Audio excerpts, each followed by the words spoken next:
Bernice, and you might know me as bernice.wav because that's my artist name. I'm a file format, and I love writing songs, I love producing songs.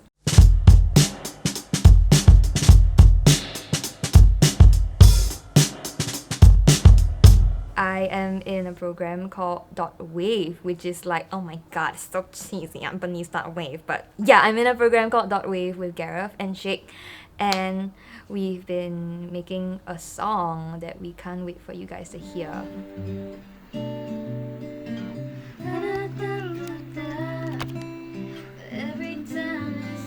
So the inspiration behind the song, initially when this program came out, WAV came out, we were thinking like, do we want to take the artist's demo and then work on that?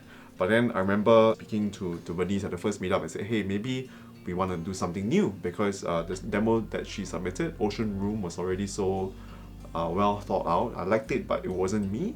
So I said, hey, why not we write something together such that it won't be too precious to either one. Like for example, if I put in my song and say, okay, Bernice, you sing on it, or vice versa, it could end up being too unequal. So we wanted to come together and do something fresh. It was nice that they were open enough to start from scratch, really, and that was really refreshing to bounce off ideas from Gareth and Shake, who I've never worked with before.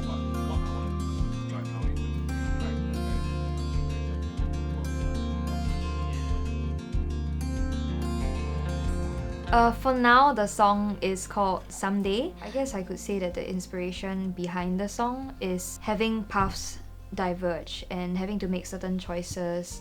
I think that's the big overarching umbrella idea of that song. We all have our stories to share based on the choices that we make, and sometimes it involves the departure of some people in our lives that we need to let go of.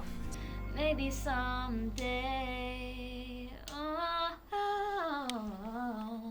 maybe someday, oh no, maybe someday. I think the biggest struggle for me is identity. For one, when you start making music, there are a lot of people that are gonna tell you that oh, you gotta be this, you gotta be that, you gotta stick to this, you gotta stick to that, be it genre or like a certain vibe or an aesthetic. If I just pour my heart into all the things that I do, I know I'm not the best, but that doesn't matter to me. I don't need to be the shiniest diamond to befriend someone with my music. I don't need to win everybody. I just need to be myself, and I just need to believe that even if I was stripped away from all these things, I'm still worth something. I hope that the people hearing my music can hear my struggle and my growth in being comfortable with being me. I think that I'm only starting to learn right now that my greatest asset is in being myself and not being what people expect of me, whether it be my family or my friends. Can I fall asleep on the highway tonight? Can I really dream as the cars pass me by? Can I close my eyes and believe I'm alright? Can I? I really appreciate how Bernice was able to be vulnerable in the songwriting stage of the song with us, you know, because I do get how personal and how sensitive certain like themes would be to a person, especially if it means a lot to them. A really big like hats off to Bernice for actually allowing herself, you know, to be vulnerable with us and like entrusting us to help her write the song together, you see. Yeah, so to me that is the most beautiful part of the process thus far. I'm pretty sure there'll be more things that we'll come across along the way. I was a bit stressed like before everything happened, like oh my god, like I've never collaborated with like someone before, and so I've never co-written with anyone before. I've never like worked with these people and like oh my god, it's Gareth and Shake, like they're really doing this professionally, like like that was my whole like mind before it. But then like they gave me so much free room to just like spread my wings, and like for that I'm just like so grateful, because like I can articulate myself in the way that I do.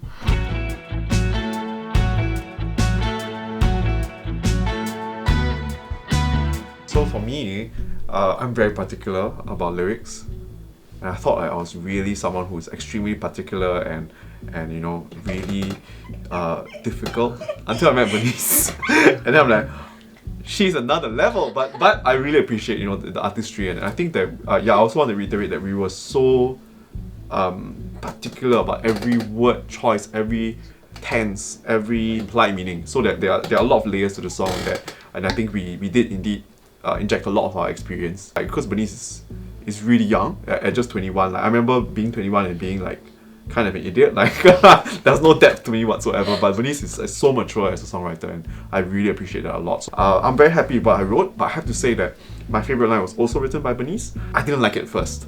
Right, I didn't like it, but I was like, nah, this doesn't make any sense. Tell me what I don't it like is. it. But it Tell goes, it like it is. it goes like, catch the train before it goes, then miss the cab back home. So it's that, just that line. It's like, catch the train before it goes, and then miss the cab back home. That was beautiful. Then I wrote that lyric, catch a train before it goes, but you miss the cab back home. So there's always like multiple possibilities of things turning out another way. Like every single decision has a consequence, and that was what I was trying to paint. But you know, in the context of like change, and change being a constant thing, right? I feel like that encapsulates the whole message of the song. Inside this head of mine, catch the train before it goes, then miss the cab back home.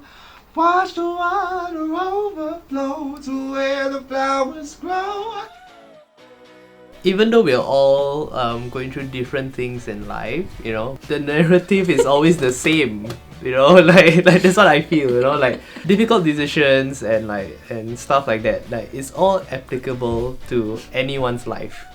You know, so, and because we're being so metaphorical with everything, right? I feel like the song is this one way of telling like everyone's story. It's not just one. It's not just one girl's story or two guys' story. I feel like it's a nice melting pot of a very, I would say, generic story. Yeah. that is very easily relatable to everyone. I think it's inevitable that because we're at different stages and we have different experiences, and I've had a longer time to experience stuff, so I think that there's definitely a slight difference in the standpoint and the point of view. Yeah, so I do see that there's development through the song, and then after that voices come together, and then there's kind of like a dynamic crescendo in the music. So I think yeah, I really like how it's turning out. I want to do more. Yeah.